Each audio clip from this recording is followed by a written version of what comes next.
Good day ka farm boy. Tara, samahan niyo ako mag-deliver. Siyempre, hindi lang tayo puro sa farm. Magtenda din tayo ng fresh eggs natin. Wala pa kaming physical store kaya online lang ang way ng mga customers namin para mag-order. Sa page namin sila nag-order or nag-PPM sila sa personal account ko.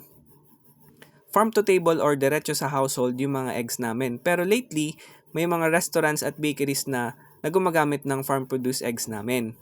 Usually, around lang sa town namin ay nadi-deliver ko naman. Pero pagka medyo malayo ay pinipick up naman ng mga customers namin. Sa ganitong paraan ka farm boy, nakakakuha tayo ng feedback sa produkto natin. Maganda para sa amin kasi mas nalalaman namin kung ano yung mga kailangan naming i-improve, lalo na sa pag-manage sa farm at iba pang bagay. Nakakatuwa din marinig yung mga feedback nilang magaganda.